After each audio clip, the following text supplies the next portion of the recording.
Hello everyone! It's me again, Michelle, your curly girly financial advisor.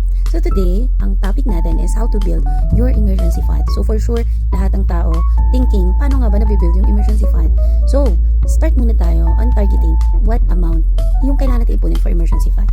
So ang emergency fund talaga, it's 3 to 6 months, at least 3 to 6 months of your monthly income or expenses. So for example, if you're earning 30,000 times 3 if you want to build a 3 months emergency fund. So that's 90,000. And if it's 6 months, so times 6, 180,000. So hindi rin siya sinasabi na kapag alam mo na, yun dapat yung buuin mo bigla na i-set aside. The good thing kung malaki naman ang pera mo, i-set aside mo na agad. Pero kung wala ka pa naman ganun kalaking amount, so you can divide it into years or months na gusto mo siyang buuin and abot kaya mo. So for example, if it's 90,000, you want to build your 3 months emergency fund for 1 year, so divide it by 12. So you can get 7,500. So that's your monthly na itatabi para sa emergency fund allocation mo.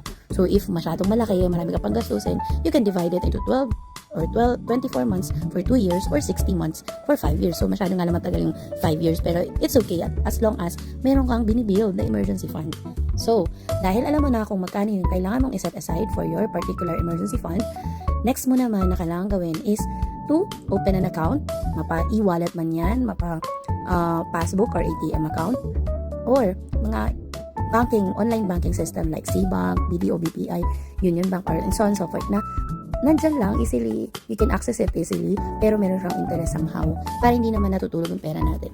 So for me, yun lang ginagawa ko. We should start small. Actually, we should establish a realistic goal. Like, mag-start lang tayo kahit 500 to 1,000 every month, 2K, 3K, it's up to you kung ano yung tingin mo na hindi naman ganun kasakit sa bulsa pag inallocate mo, pero still nakakapag-save ka.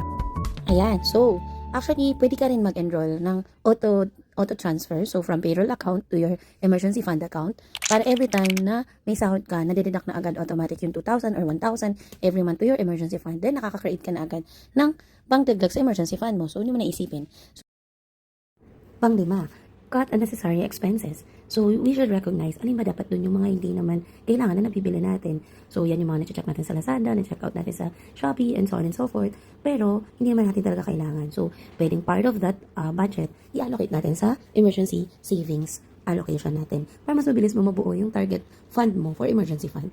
Next naman natin is save windfall.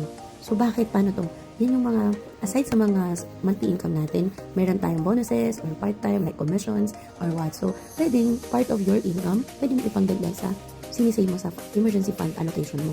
Para mas tapos mo na, then you can allocate it to other fund na kailangan mong buuin. So, next is, make it a priority.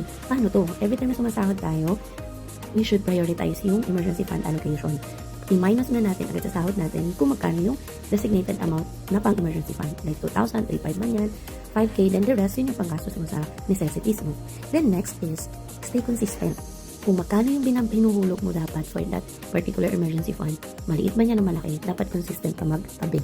Kasi, pagdating ng araw, gulat ka na lang, kahit pala maliit lang yung tinatabi ko, pero dahil consistent ka, mas malaki pa yung naipon mo compared dun sa pabugso-bugso at kung kailan lang maalala yung pagtatabi.